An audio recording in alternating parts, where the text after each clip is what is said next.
உலகெல்லாம் உணர்ந்து ஓதற்கரியவன்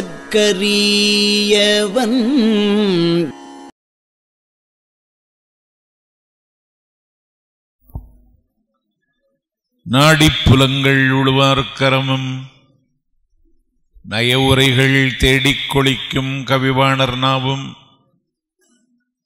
செழுங்கருணை ஓடிப் பெருகும் அறிவாளர் நெஞ்சும் உவந்து நடம் ஆடிக்களிக்கும் மயிலே உன்பாதம் அடைக்கலமே. பூழியர்கோன் வெப்பொழித்த புகலியர்கோன் கடல் போற்றி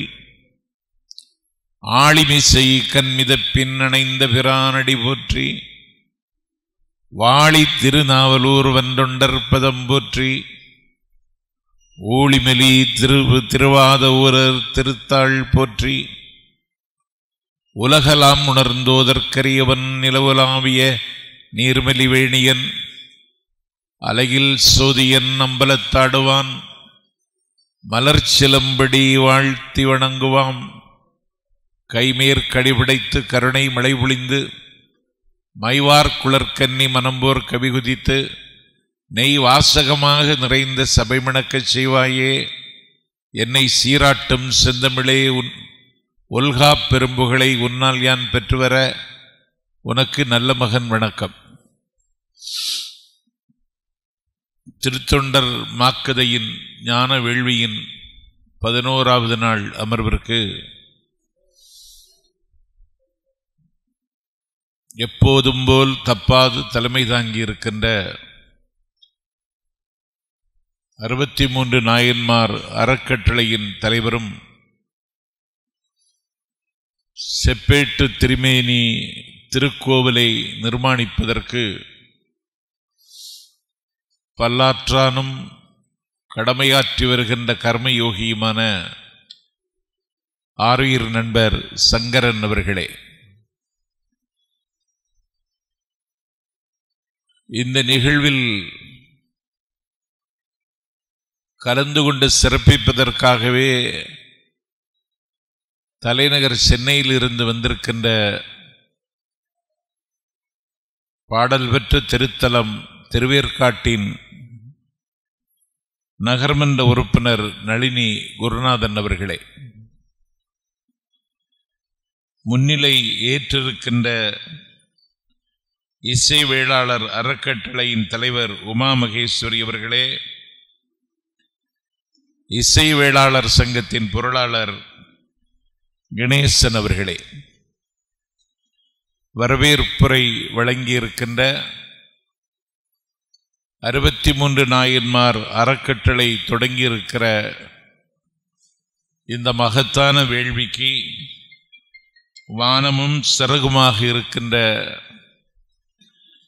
மதிப்பிற்குரிய இசைவேளாளர் அறக்கட்டளையின் தலைவர் வணக்கத்திற்குரிய அண்ணன் பூபாலன் அவர்களே, இங்கே வருகை தந்து இந்த வேள்விக்கு தன்னுடைய வாழ்த்தை தஞ்சை மண் சார்பில் தந்திருக்கிற என் தங்க தம்பி, இந்த நிகழ்ச்சி நியாயமா தஞ்சாவூர்ல நடத்தணும். திருமுறையை விடுவித்த சிவபாத சேகரன் தான் ராஜராஜ சோழன். ராஜராஜ சோழன் இல்லைன்னா திருமுறை கிடையாது. தஞ்சையிலிருந்து வருகை தந்திருக்கின்ற தொண்டால் பொழுதளக்கின்ற தஞ்சை மாநகராட்சியினுடைய மேயர் என் இதயத்தின் எல்லா அறைகளையும் ஆக்கிரமித்திருக்கிற என்னுடைய ஆரியர் தம்பி சன் ராமநாதன் அவர்களே, தமிழுக்கும் சமயத்திற்கும் இப்போது நல்ல காலம் என்று மாறுதட்டி அறிவித்து விடைபெற்று சென்றிருக்கிற மாட்சிமை தேங்கிய சுற்றுச்சூழல் துறை அமைச்சர் என் அருமை நண்பர் மையநாதன் அவர்களே, எல்லாவற்றுக்கு மேலாக இன்றைக்கு இங்கே எழுந்தருளி ஒரு ஆசியுரை வழங்கி அமர்ந்திருக்கின்ற பண்பாட்டு பெட்டகம் அனைத்து சாதியினரும் அர்ச்சகர் ஆக வேண்டும் என்று அமைக்கப்பட்ட குழுவில் அண்ணன் ஸ்டாலினால் அடையாளம் காட்டப்பட்டு அந்த குழுவில் இருக்கின்ற பெருமகன், சிவமும் தமிழும் மணக்கின்ற சிறுவை ஆதீனத்தினுடைய குருமகா சன்னிதானம் ராமானந்த குமரக்குருவர சுவாமிகள் அவர்களே, என்னுடைய அளக்க முடியாத அன்புக்கு பாத்திரமான என்னுடைய ஆரியூர் நண்பர் திருநெல்லூர் பழனியப்பன் அவர்களே,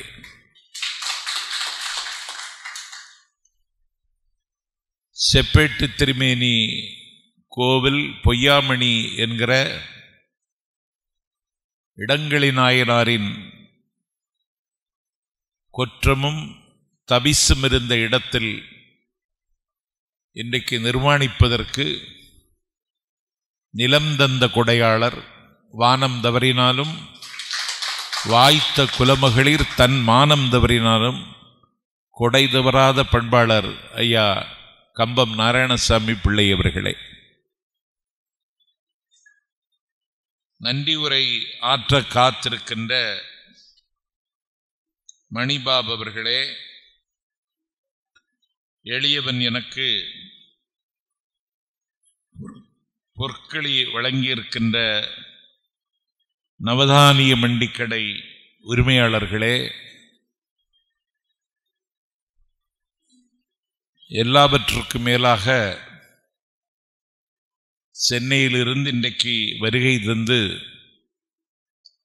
அண்ணன் தொடங்கியிருக்கிற வேள்விக்கு தம்பி 6வது விரலாக அல்ல 6 முகமாகவே இருப்பேன் என்று வந்திருக்கிற என்னுடைய பாசத்திற்குரிய நண்பர் குருநாதன் அவர்களே,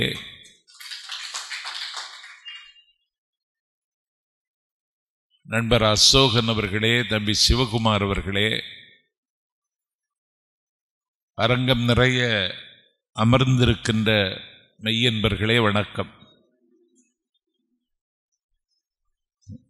4 நாட்களுக்கு முன்னால் வரவேண்டிய அமைச்சர் மெய்யநாதன் திடீர் உடல்நலம் குன்றி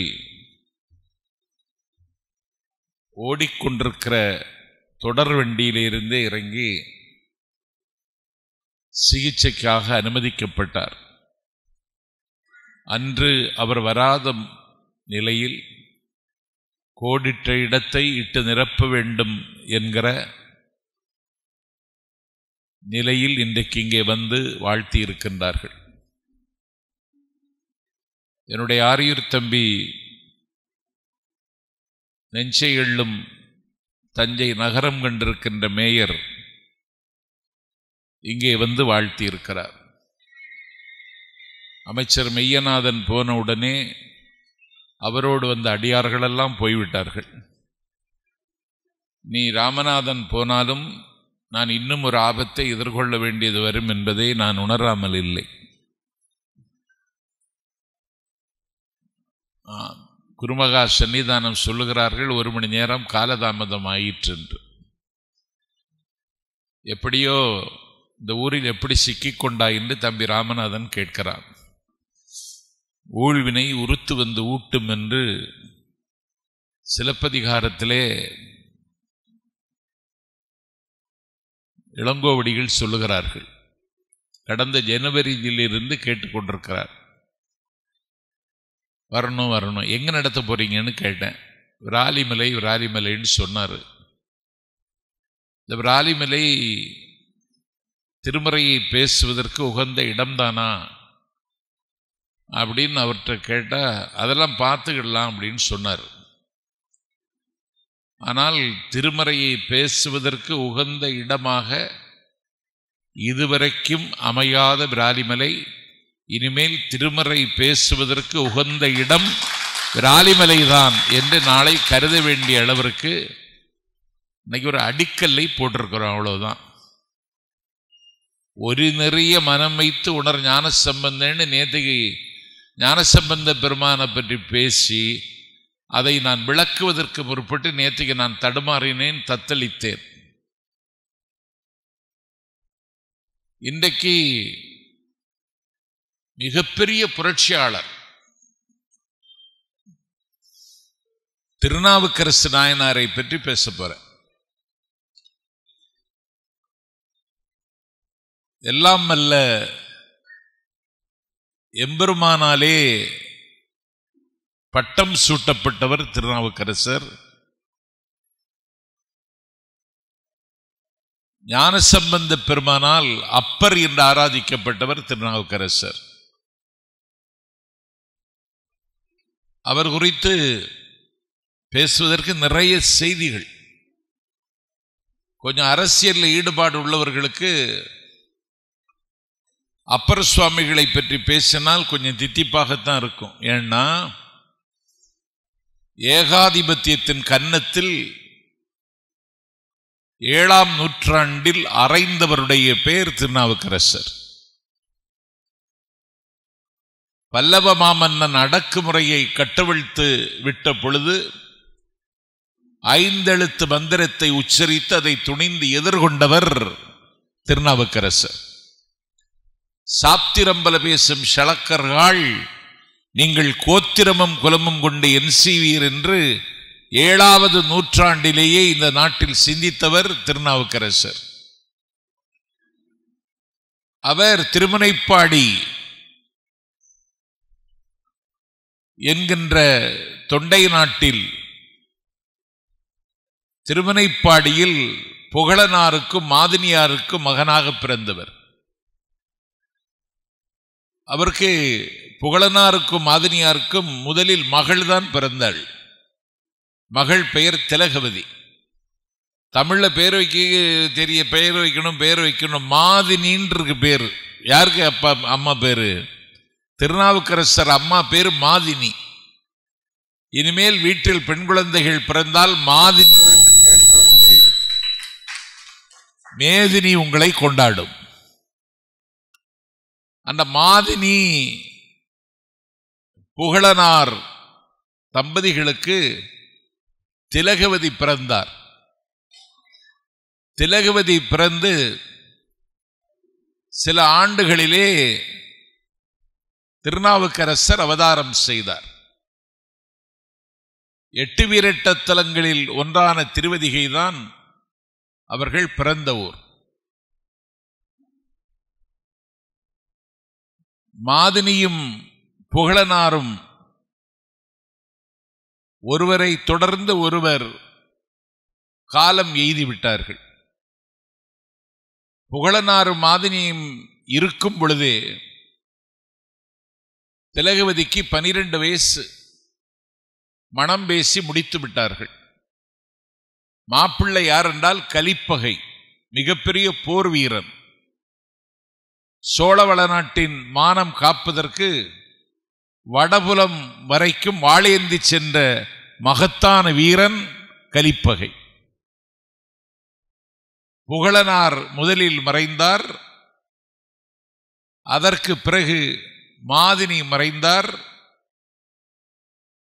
வடபுலத்து பகையை எதிர்கொள்வதற்கு படைகளோடும் பரிவாரங்களோடும் வடபுலம் சென்ற கலிப்பகை களத்தில் வீரச்சாவு எய்தினார் என்ற ஈரச் செய்தி தஞ்சைக்கு வந்து சேர்ந்தது.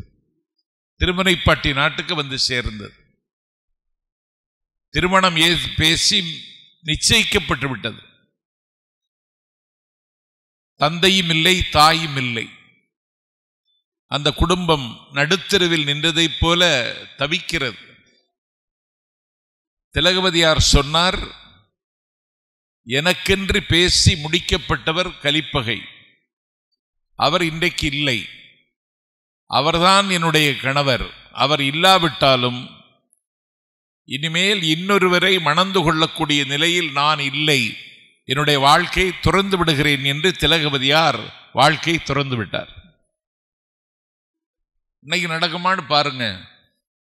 நிச்சயிக்கப்பட்ட மாப்பிள்ளை காலமாகி போனால், அப்படி ஒரு தகவல் வந்தால் இன்னொரு மாப்பிள்ளையை பார்ப்பதற்கு உடனடியாக ஏற்பாடு செய்து விடுவார்கள். ஆனால் திலகவதியாரே சொல்லிவிட்டார், இனி ஒருவரை மணமுடிக்க நான் தயாரில்லை. அப்படி ஒரு பண்பாடு அன்றைக்கு அந்த திருமனைப்பாடி மண்ணில் இருந்தது.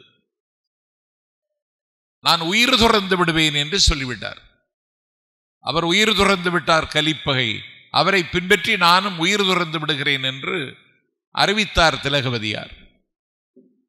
அப்பொழுது அப்பர் சுவாமிகள் திருநாவுக்கரசு நாயனார், அவருக்கு பேர் அப்ப மருள் நீக்கி சொன்னார், நீ உயிர் துறப்பாய் என்று முடிவெடுத்து விட்டால் உனக்கு முன்னே நான் உயிர் துறந்து விடுவேன், உன்னை என்று எனக்கு வேறு பற்றுக்கோடு இல்லை என்று மருள் நீக்கி சொன்னார்.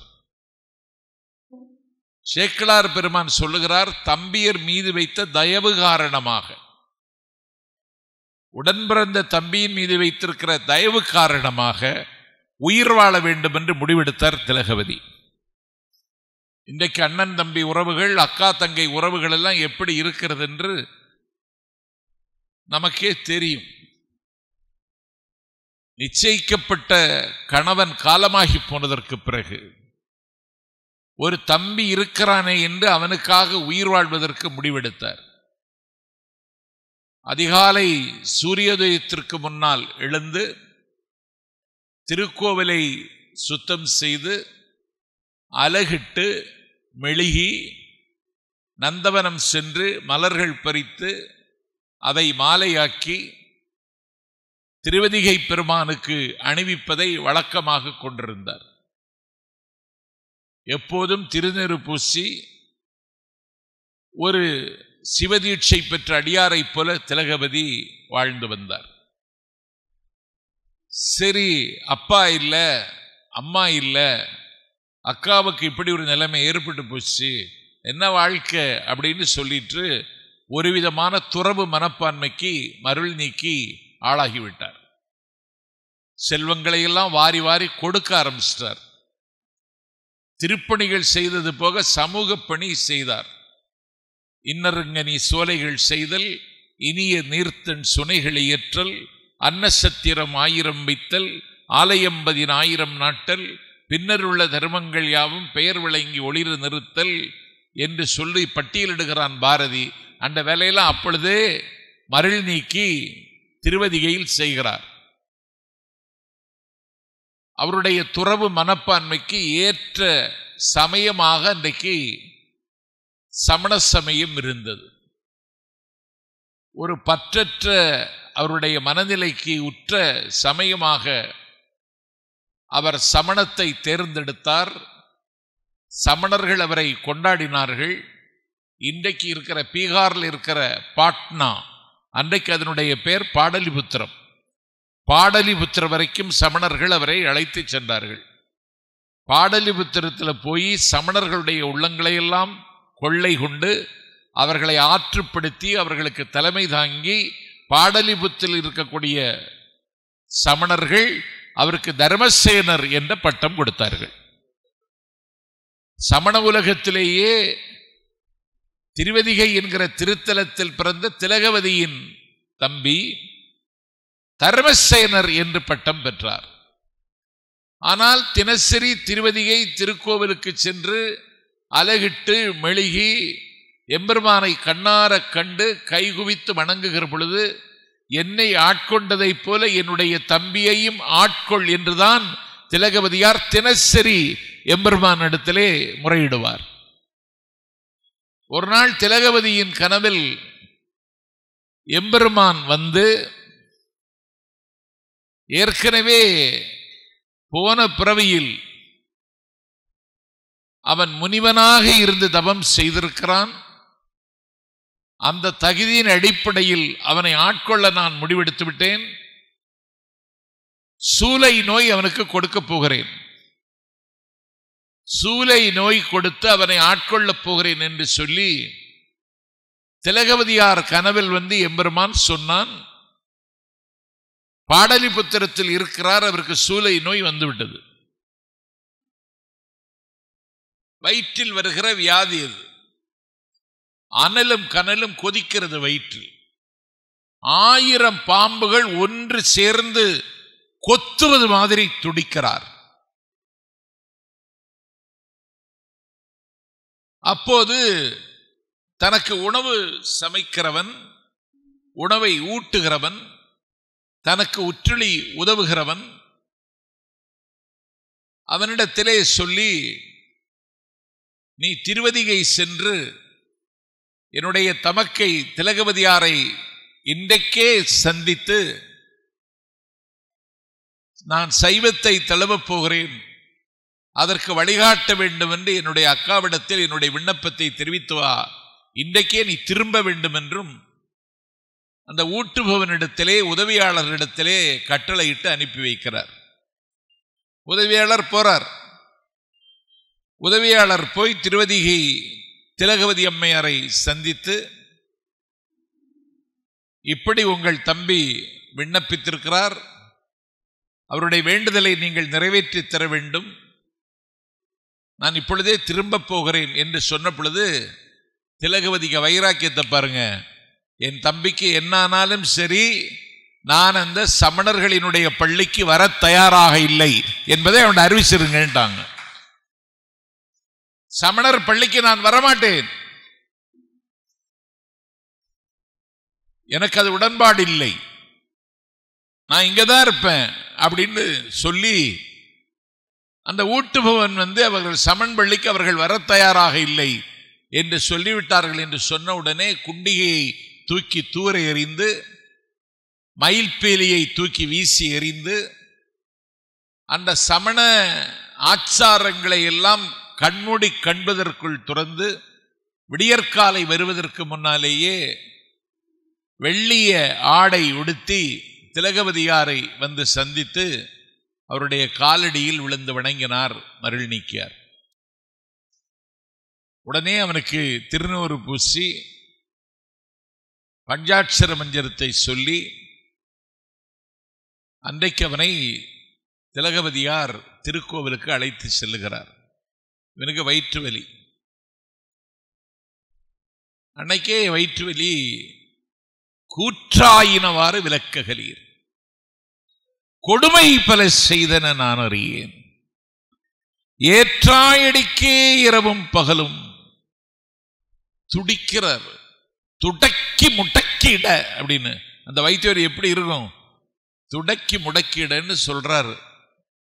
அப்படி வலி.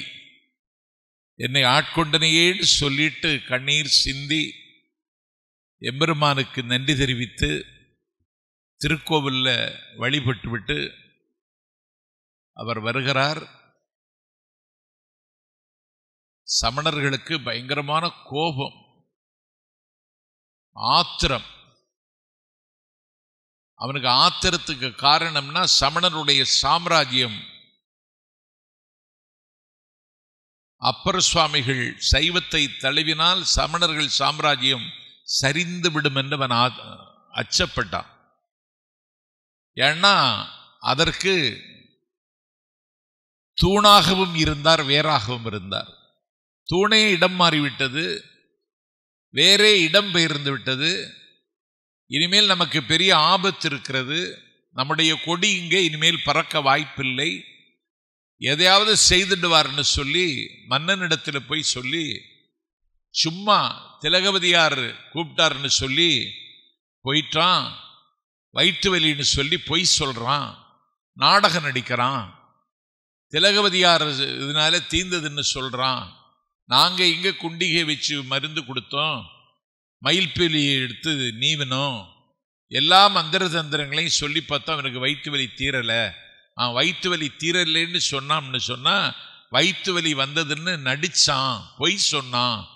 இன்னைக்கு சைவத்தை தழுவுவதற்காக இந்த ஏமாத்தியிருக்கான் நம்மள அப்படின்னு சொல்லி மன்னனிடத்தில் போய் சொன்னால, மன்னன் சொன்னா அவனை சும்மா விடப்படாது, அவனை இங்கே கூட்டிட்டு வாங்கன்னு சொல்லி படைகளும் பரிவாரங்களும் திருவதிகைக்கு வந்து மாமன்னன் கட்டளை இங்கே வாங்கன்னு சொல்லி அந்த கட்டளையை மதித்து அரண்மனைக்கு சென்று மன்னன்கிட்ட போய் நிற்கும் பொழுது மன்னன்கிட்ட நேரடியாகவே சொல்லிட்டார், நாமார்க்கும் குடியல்லோம்.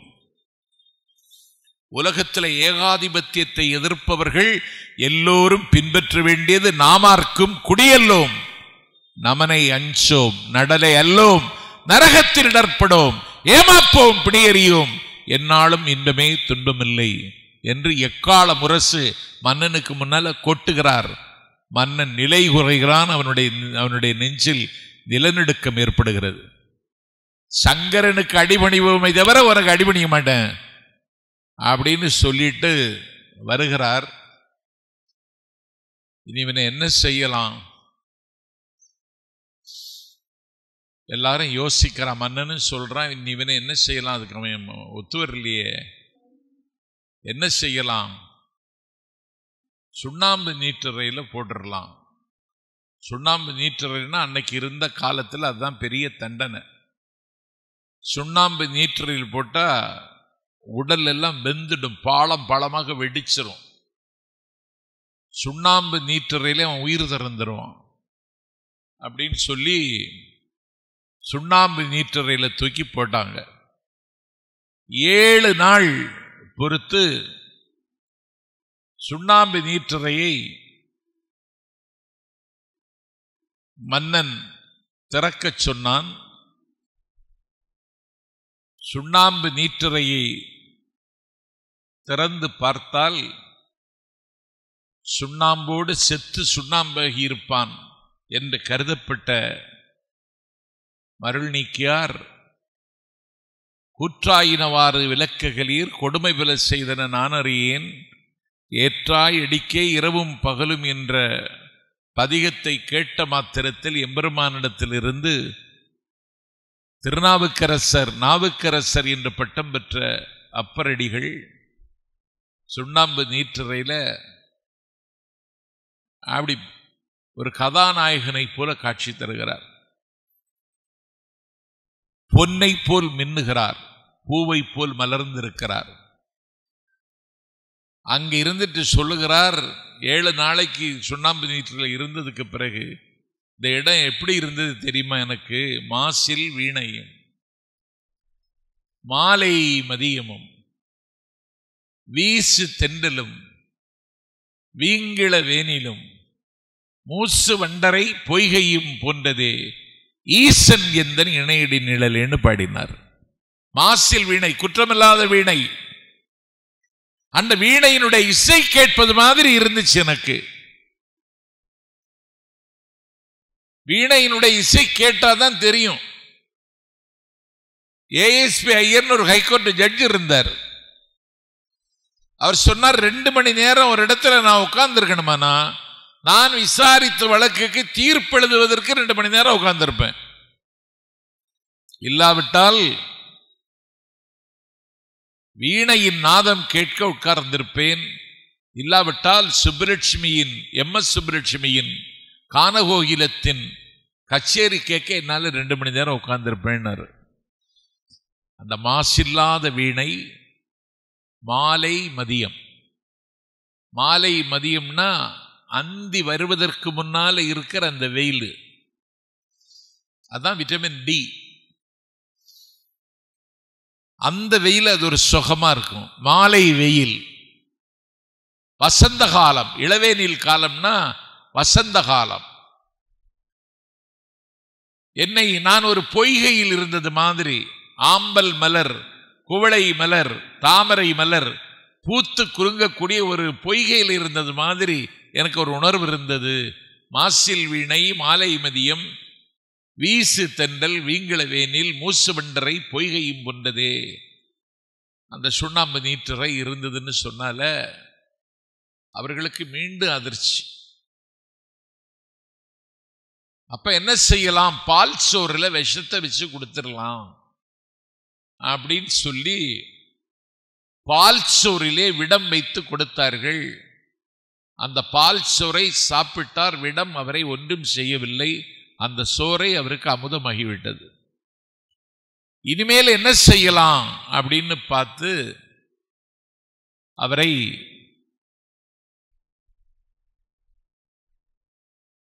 கயிற்றில் யானையை விட்டு மோத விடலான்னு முடிவு பண்ணாங்க. கொலை களிறு அப்படின்னு சொல்றார் சேக்கிழார். ஒரு கொலை களிரை ஏவ விட்டு அந்த கொலை களிறு அவரை கொன்று முடிக்கும் என்று அவர்கள் திட்டமிட்டார்கள். கொலை களிறு வருகிறது, மாடங்கள் கூடங்கள் எல்லாம் சாம்பல் மேடாகின்றன.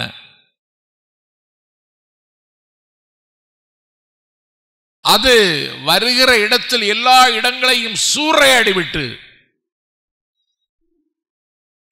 கொலை களிறு மதம் பிடித்து வருகிறது. இதை மோத சொன்னாங்க.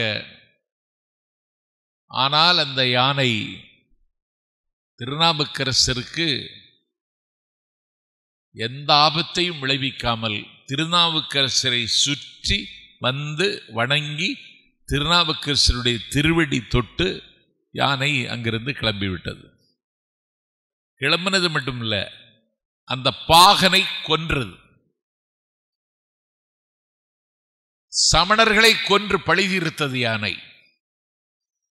சரி, யானையும் நமக்கு உதவல, என்ன செய்யலாம் அடுத்து அப்படின்னு கேட்டா, என் பெருமைக்குரியவர்களே, ஒரு கல்லில் வச்சு கட்டுங்க, கடல்ல தூக்கி போடுங்க.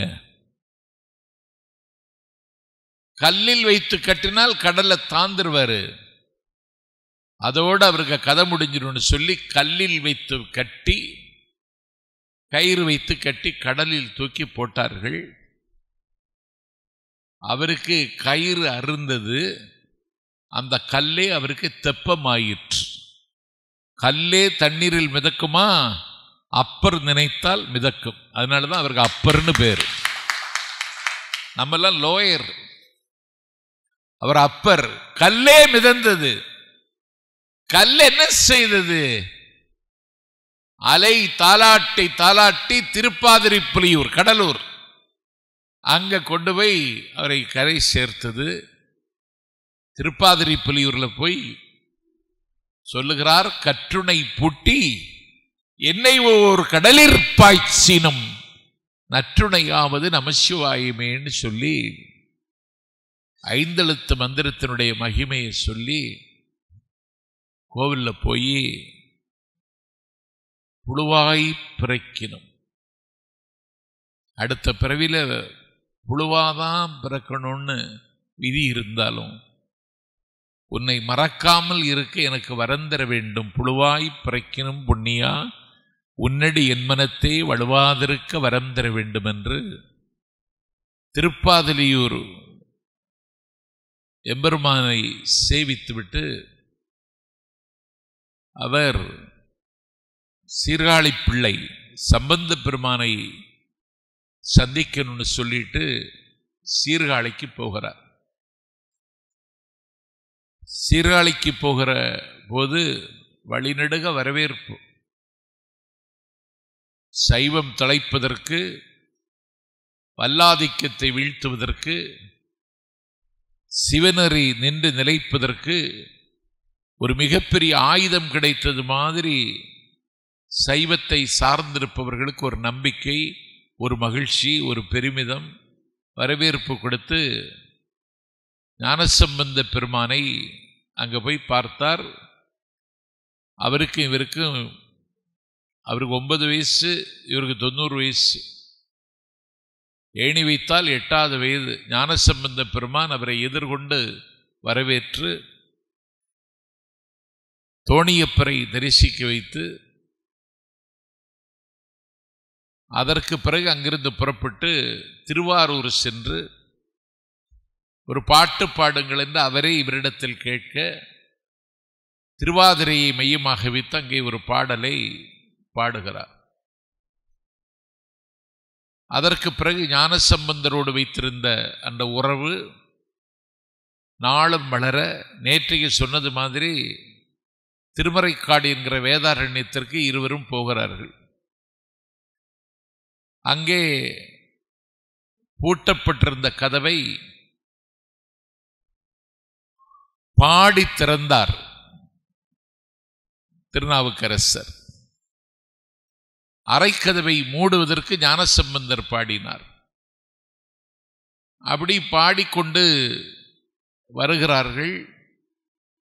ஞானசம்பந்த பெருமான் மதுரைக்கு போகிற பொழுது போக வேண்டாம், நாளுங்கோளும் சரியில்லைன்னு சொன்னால வேயிறு தோழி பங்கன் விடமுண்ட கண்டன்கிற பாட்டை பாடி சிவனடியார்களுக்கு நாளும் கோளும் இல்லை எங்கே இருக்கு அப்படின்னு கேட்டுட்டு போயிட்டார்.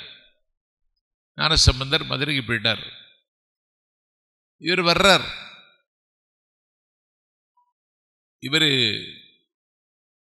திருத்தொண்டினுடைய நெறி எப்படியெல்லாம் நிலைக்க வேண்டும் என்பதற்கு ஒவ்வொரு ஊராக வர்றார். அங்கதான் திங்களூருக்கு வர்றார். அங்கதான் அப்போதியடிகள்னு ஒரு அடிகளார் இருக்கிறார். அப்போதியடிகள் சிவனை ஆராதிப்பதை விட திருநாவுக்கரசரை ஆதரித்தார். அமைச்சரை பார்க்கலனாலும் அமைச்சர் பையனை பார்த்தா போதுங்கிறது தான் இப்போ இருக்கிற ஸ்டைலு. அது மாதிரி சிவனை சிந்திக்காவிட்டாலும் சிவனுடைய அடியாரை கணக்கு பண்ணிட்டா நமக்கு எல்லாம் கிடைச்சிரும்னு அப்போ ஒரு நம்பிக்கை இருந்தது. அப்போதியடிகள் திருநாவுக்கரசரையே சிந்தித்தார். அவரையே குருவாகவும் திருவாகவும் கருதினார். அவர் வைத்த எல்லாத்துக்கு பேருக்கும் திருநாவுக்கரசர் பேரை வைத்தார். அவர்கிட்ட போய் இவர் கேட்டார், நீ என்ன இப்படி உன் பேரை வைக்காம இன்னொருத்தன் பேரை வச்சிருக்கேன்னு கேட்டார். அந்தால அப்போதியடிகள் எகிரிட்டாரு. என்ன இன்னொருத்தன் பேருன்னு சொல்ற அப்படின்னு சொல்லி, நீ யார் அப்படின்னு கேட்டல, நான் தான், என் பேர் தான் திருநாவுக்கரசுன்னு சொல்லி அவரை வீட்டுக்கு அமுது சாப்பிட வர சொல்லி வீட்டுக்கு வந்தார். சாப்பிடுறதுக்குன்னு உட்கார்ந்ததுக்கு பிறகு, உங்க மூத்த திருநாவுக்கரசு அவனை கூப்பிடுங்கிறார். அவன் இலை இருக்க போனா, இலை அறுக்க போன இடத்துல பாம்பு தீண்டியது, விடம் தலைக்கு ஏறுகிறது, குருதியில் கலந்து விட்டது. சாவை நோக்கி நான் சமீபித்து கொண்டிருக்கிறேன் என்கிற உணர்ச்சியோடு வேக வேகமாக ஓடி வந்து, விருந்து கெட்டுவிடக்கூடாது, திருநாவுக்கரசருக்கு கொடுக்கிற விருந்துக்கு எந்த தடையும் வந்து விடக்கூடாது, இலையை கொடுத்துட்டு அவன் செத்து கீழே விழுந்துட்டான். அந்த புகழ் உடம்பை மறைத்து வைத்து விட்டு அதை சாப்பிட சொன்னாங்க. சாப்பிட்றதுக்காக உட்கார்ந்த பொழுது மூத்த திருநாவுக்கரசு எங்கேன்னு கேட்டால, ரொம்ப நாகரிகமாக சொல்லுகிறார் சேக்கிழார், இப்போதைக்கு இங்கு அவன் உதவான் அப்படின்னு சொல்லி மறைத்ததை சொன்னார்கள். அப்பொழுது அவர் பாடினார். ஒன்றுகொலாம் என்று சொல்லி ஒரு பதிகத்தை பாடிய பொழுது மூத்த திருநாவுக்கரசு அப்படி எழுந்து வந்தான். அந்த அதிசயத்தை அவர் அங்கு அரங்கேற்றினார். திருப்பூந்திருத்தியில் போய் முகாமிட்டு தங்கியிருந்தார். ஞானசம்பந்த பெருமான் மதுரையில வளவர்கோன்பாவை மங்கையர்க்கரசி கூன்பாண்டியனை சைவத்திற்கு மாற்றி ஒரு மிகப்பெரிய மறுமலர்ச்சியை மதுரையில் உருவாக்கிவிட்டு ஞானசம்பந்த பெருமான் சோழ நாட்டுக்கு வருகிறார். திருப்பூந்திருத்தியில் முகாமிட்டு தங்கியிருக்கிறார். அந்த திருப்பூந்திருத்தியில் அவர் வரும்பொழுது அவருக்கு மிகப்பெரிய வரவேற்பை ஞானசம்பந்த பெருமானுக்கு கொடுத்தார்கள். ஒரு பல்லக்கில் வச்சு தூக்கி வச்சு அவரை கொண்டாடுறாங்க. திருப்பூந்திருத்தியில் தானே கேம்பு போட்டிருக்காருன்னு சொன்னாங்க திருநாவுக்கரசர். எங்குற்றார் அப்பர்னு பல்லக்கில் இருந்து கேட்டார். உங்கள் பல்லக்கை சுமந்தபடி இங்குற்றேன் அடியேன்னு சொல்லி ஒரு 80 வயசு பெரியவர் ஒரு 8 வயசு சிறுவனை தூக்கி சுமக்கிற இந்த பண்பாடை தமிழ்நாட்டில் மட்டும்தான் பார்க்க முடியும். அதுவும் சைவ உலகத்தில் மட்டும்தான் பார்க்க முடியும். வேற எங்க பார்க்க முடியும்? இப்ப பேராசிரியர்களை மாணவர்கள் மதிக்கிறதில்லை, மாணவர்களை பேராசிரியர்கள் கண்டுகொள்வதில்லை. காலேஜுக்கு போற பையன் புக் இல்லாம போறான். என் மேல புக்கு கொண்டு போகலையான்னு கேட்டேன். அது பேராசிரியர் கொண்டு வருவாருங்கிறான்.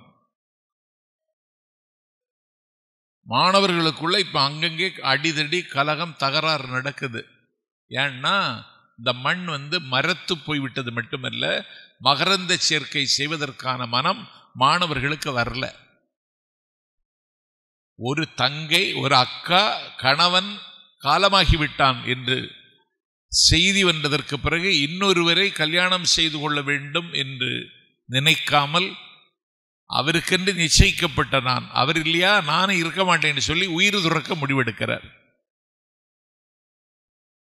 நீ உயிர் துறப்பது உறுதி என்றால் உனக்கு முன்னால் நான் உயிர் துறப்பேன்னு தம்பி சொல்றான். இப்படி அண்ணன் தங்கச்சியை இப்ப பார்க்க முடியுமா? அக்கா தம்பியை பார்க்க முடியுமா? ஒரு பெரிய செல்வம், நிறைய செல்வம் இருக்கு, 400 பவுன் இருக்கு வங்கியில லாக்கர்ல மட்டும். கொடைக்கானல் ஒரு பங்களா இருக்கு, உதகமண்டலத்தில் ஒரு பங்களா இருக்கு, 2 பங்களா இருக்கு. 400 பவுன் லாக்கர்ல இருக்கு. திண்டுக்கலுக்கு பக்கத்தில் ஐயம்பாளையத்தில் 500 ஏக்கர் தென்னை இருக்கு. காவிரிக்கரை ஓரத்தில் தஞ்சாவூர்ல 500 ஏக்கர் நெல் இருக்கு. இவ்வளவு பணம் குவிச்சு வச்சிருக்காரு. 2 பையன் திடீர்னு இறந்துட்டார். மனித வாழ்க்கை உற்றார் யார் உளரோ உயிர் கொண்டு போகும் பொழுது குற்றாலத்துறை கூத்தனெல்லாம் உயிர் போயிடுச்சு. சடங்கு சம்பிரதாயம் எல்லாம் முடிஞ்ச பிறகு சொத்தை பங்கு வைக்கணும்னு சொல்லி முடிவு பண்ணி அந்த ஊரில் இருக்கிற பழனியப்பரம் மாதிரி ஒரு பெரிய ஆளை கூப்பிட்டு வந்து பங்கு வைக்க சொன்னால, கொடைக்கானல் பங்களா மூத்தவன் எடுத்துக்கோ, ஊட்டி பங்களா இளைவன் எடுத்துக்கோ, ஐயம்பாளையத்தில் இருக்கிற தென்னந்தோப்பில் 200 ஏக்கரை நீ எடுத்துக்கோ, சின்னவனுக்கு 200 ஏக்கரை கொடு, 500 ஏக்கர் வயலில் 250 ஏக்கர் நீ வச்சுக்கோ, 250 ஏக்கர் அவன் வச்சுக்கோ, லாக்கரில் இருக்கிற 400 பவுன் அண்ணனுக்கு 200 பவுன், தம்பிக்கு 200 பவுன் பங்கு வச்சுட்டேன்னு சொல்லி பங்கு வைக்க வந்தவர் சொல்லிட்டார். அதில் ஒரு மிச்சம் என்னதுன்னா, ஒரு பசு, ஒரு தென்னை மரம், ஒரு போர்வை, இது 3 மிச்சமா வந்துச்சு. அந்தால பங்கு வச்சவர் சொன்னாரு, ஒரு போர்வை, ஒரு பசு, ஒரு தென்னை மரம், அதை தம்பிக்கு கொடுத்துரு அப்படின்னாரு. அதெல்லாம் முடியாது, அதையும் பங்கு வைங்கிறான். அப்புறம் அண்ணன்ட சொன்னார், நீயாவது பெருந்தன்மையா அந்த தம்பிக்கு விட்டு கொடுத்துரு, இதை எப்படி பங்கு வைக்கிறது, இது 3 தான் மிச்சமா இருக்கு, இதை எப்படி பங்கு வைக்கிறதுன்னு அவர் சொன்னார். இல்லை இதையும் பங்கு வைக்கணும் அப்படின்னா உங்களுக்கு பங்கு வைக்க தெரியலேன்னு அர்த்தம். சரி பங்கு வைக்கிறேன்னு சொல்லி என்ன செய்துட்டாரு, பங்கு வைக்க வந்தவர் தென்னை மரத்தினுடைய மேல் பாதி தம்பிக்கு, கீழ்ப்பாதி அண்ணனுக்கு. பசுவினுடைய முன்பாதி தம்பிக்கு, பின்பாதி அண்ணனுக்கு. மூத்தவனுக்கு சாயங்காலம் வரைக்கும் போர்வை தம்பிக்கு, மூத்தவனுக்கு கொஞ்சம் குளிர் நடுக்கமெல்லாம் வரும், 5 மணிக்கு பிறகு போர்வை அண்ணனுக்கு. தம்பி தேங்காய் வெட்டுவதுக்கு மேலே ஏறுவான், அண்ணன் அரிவாளை வச்சுட்டு கீழே நிற்பான், நீ அங்க வெட்டினா நான் இங்க வெட்டுவேன்பா. வெட்ட முடியுமா? கன்றுக்குட்டியை அவித்து விட்டு பால் சுரந்து வெள்ளிச்செம்பு எடுத்துட்டு போய் பால் கறப்பதற்கு மடிக்காம்பல இப்படி கையை வைப்பான் தம்பி. அண்ணன் தம்பி கருப்பு கொடை விரிச்சிட்டு ஆட்டுவான். பால் கறக்க முடியுமா? 5 மணி வரைக்கும் தம்பிக்கு போர்வை, 5 மணிக்கு மேல கொஞ்சம் ஈரமான காற்று வீசும், அந்த நேரம் அண்ணனுக்கு கொடுக்கணும். அண்ணனுக்கு 5 மணிக்கு கொடுக்கணும் ஒப்பந்தப்படி. என்ன செய்யறான், நல்ல தண்ணியில முக்கி அப்படி கொண்டு போடுறான். போர்த்த முடியுமா? சொத்து இருக்கிற இடத்துல இவ்வளவு சிக்கல் இருக்கு. தம்பியர் மீது வைத்த தயவினாலே இறைவன்கிட்ட கேட்டதே ஒண்ணுதானே, பரசமயம் என்கிற பாழ்குழிக்குள் அவன் விழுந்து விட்டான். என்னை ஆட்கொண்டதை போல அவனையும் ஆட்கொள்ளுன்னு சொன்னாங்களே.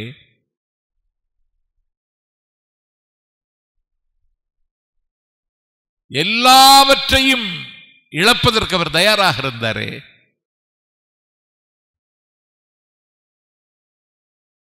பொன்னும் மணியும் சிந்தி கிடக்கு, தூக்கி தூர வீசினார்.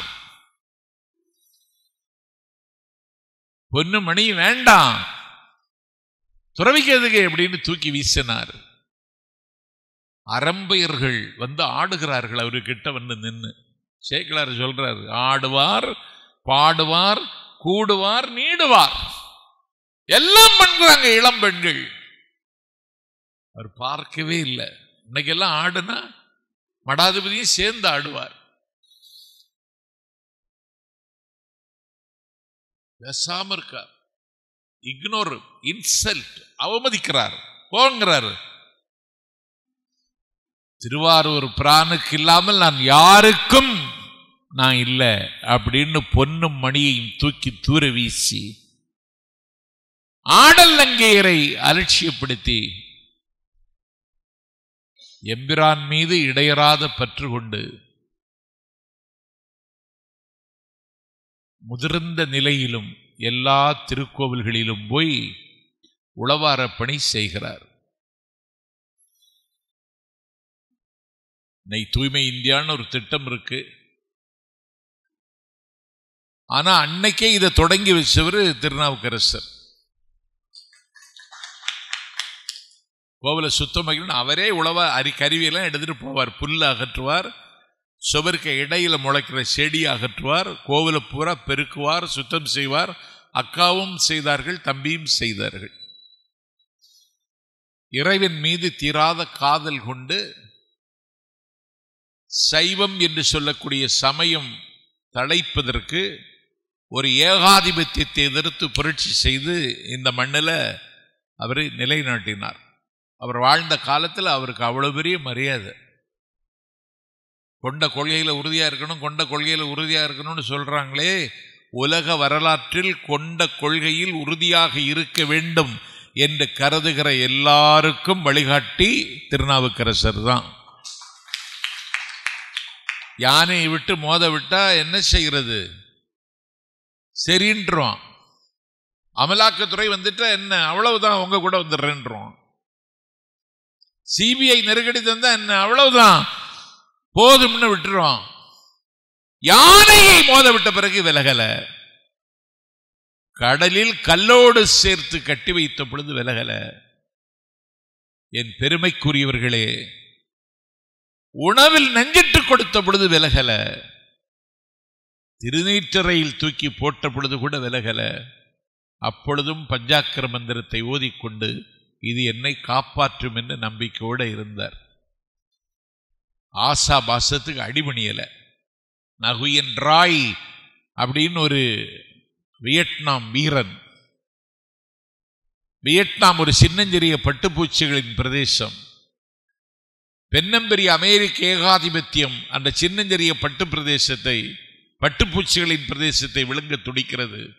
பெரும் படைகள் வந்து குவிந்து விட்டது. வியட்நாமில் ஒரு விடுதலைக்கான போர் மூண்டதற்கு பிறகு விடுதலையை விரும்புகிறவர்களை, விடுதலையை யாசிக்கிறவர்களை எல்லாம் தேடி தேடி கொள்கிறார்கள். ஒரு 20 வயது இளைஞன் ஒரு ஆலையில் கூலி வேலை பார்க்கிறான். ஆனால் விடுதலையை விரும்புகிறான். விடுதலைக்காக இரவெல்லாம் வீகம் வகுக்கிறான். விடுதலை தான் லட்சியம் என்று முழங்குகிறான். அவனுடைய விடுதலைக்கான பயணத்தில் ஒரு பெண்ணை கண்டான். அவளை கண்ணில் கருத்தில் வைத்தான். அவள்தான் கதி விதி என்றிருந்தான். இத அமெரிக்கா போலீஸ் உளவு பார்த்துடுச்சு. ஒரு பெண்ணிட்ட சிக்கிட்டான், இவன் விடுதலைக்கு போரிடவும் செய்கிறான், இப்படியும் இருக்கான்னு சொல்லிட்டு அவனை கண்காணித்த அமெரிக்க போலீஸ் அவனை கைது செய்தார்கள். கைது செய்து மன்னிப்பு கேள் என்றார்கள். மன்னிப்பு கேட்க வேண்டியது அமெரிக்க ஏகாதிபத்தியமே தவிர நான் அல்ல என்றான். உன்னை விட்டுறோம் மன்னிப்பு கேட்டா, நாமார்க்கும் குடியல்லோம் அப்படின்னு சொன்னான். அப்படியா சொல்ற? மன்னிப்பு கேட்க மாட்டியா? கேட்க மாட்டேன். நாமார்க்கும் குடியல்லோம். அப்படியா சொல்ற? ஆமா. அந்தால தான் அவர் பெண்ணை காதலித்தானே. கல்யாணமாகி எத்தனை நாள் ஆச்சு தெரியுமா? 21 நாள். அந்த அழகான பெண்ணினுடைய படத்தை மரண மேடையில் நிற்கிற அவன்ட கொண்டு கொடுத்தாங்க. உன்னை நாளைக்கு தூக்கிலிட்டு விடுவோம், இவளை யார் அனுபவிப்பார்கள்னு கேட்டான் அமெரிக்க போலீஸ்.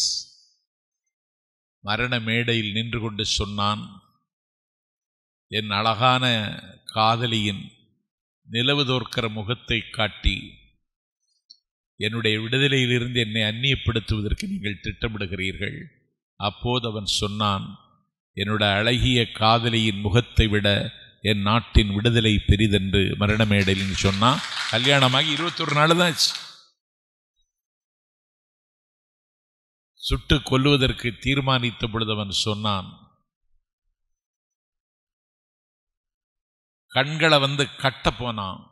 கண்ணில் துணியை வச்சு கட்டாத, என்னுடைய தாய்நாட்டை பார்த்து கொண்டே சாக விரும்புகிறேன்னா.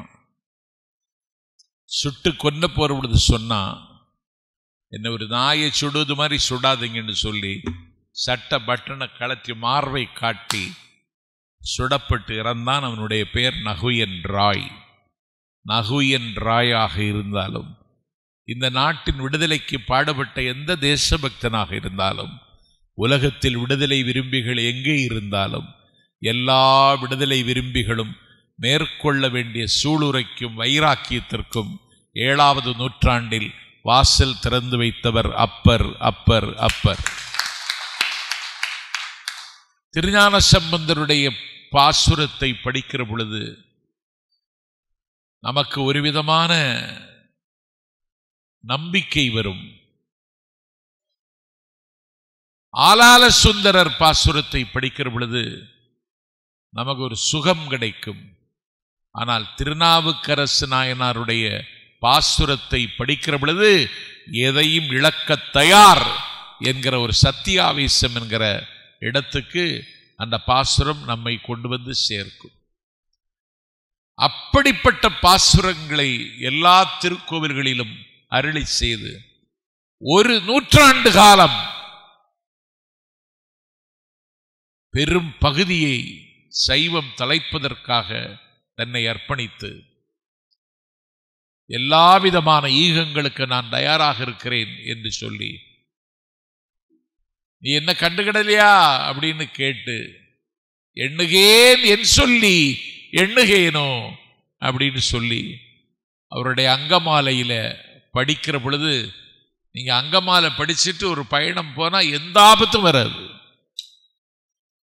அப்படி நம்முடைய வழித்துணையாக பல பாசுரங்களை தந்தவர் திருநாவுக்கரசு நாயனார்.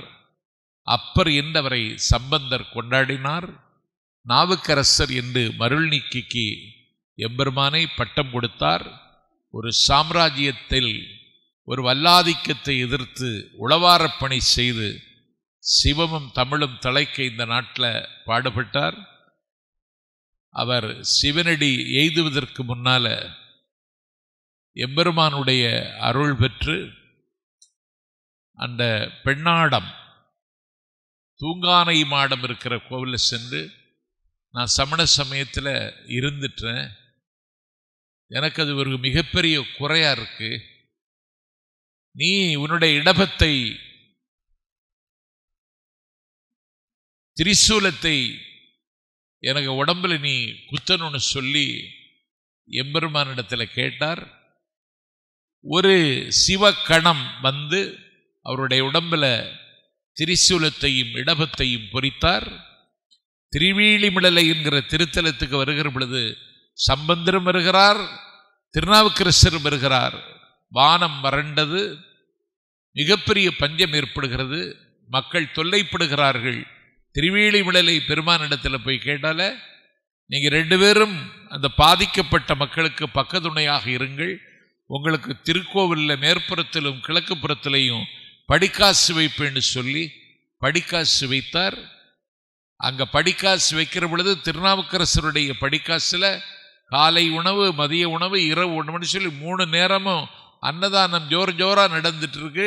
ஞானசம்பந்த பெருமானுடைய அன்னதான பந்தல்ல அன்னதானம் நடக்கல. என்னன்னு கேட்டா அவருக்கு படிக்காசு கொஞ்சம் மாற்று குறைந்தது. திருநாவுக்கரசருடைய படிக்காசு மாற்று குறையாத முத்திரை பசும்பன், அதற்கு சந்தையில் பெரிய மரியாதை இருந்தது. இதை எதை காட்டுகிறது என்று சொன்னால், சிவம் தலைப்பதற்கு உண்மையாகவே பாடுபட்ட திருநாவுக்கரசர் என்று எம்பெருமானுடைய அங்கீகாரம்தான் அந்த மாற்று குறையாத காசு. ஈகம் செய்தவன் சைவத்திற்கு அவருக்கு மாற்று குறையாத காசு கொடுக்கணும்னு மன்றிலாடும் பெருமான் நினைத்தான்னா அவருடைய உயர்வு எவ்வளவு என்பதை நீங்கள் உணர்ந்து, திருநாவுக்கரசருடைய தேவாரத்தை, திருமறையை தினசரி மனனம் செய்து படித்து உருகி பாடி நம்முடைய உள்ளத்தை கள்ளமில்லாமல் ஆக்குவதற்கு பரம்பொருள் உங்களுக்கு துணை நிற்க வேண்டும் என்று நானும் யாசித்து, இன்றைக்கு கொஞ்சம் காலம் கடந்தாலும் திருநாவுக்கரசு நாயனாரை இன்றைக்கு பந்தி வைத்ததில் நானும் மகிழ்கிறேன், நெகிழ்கிறேன் என்று சொல்லி, நாளைக்கு 12வது நாள். இன்று வந்தவர்கள் நாளையும் வந்து இந்த வேள்வி எந்த முட்டுப்பாடில்லாமல் நடப்பதற்கு உங்கள் ஒத்துழைப்பை தர வேண்டும் என்று கேட்டு விடைபெறுகிறேன். நாளை சந்திப்போம், சங்கமிப்போம். நன்றி, வணக்கம்.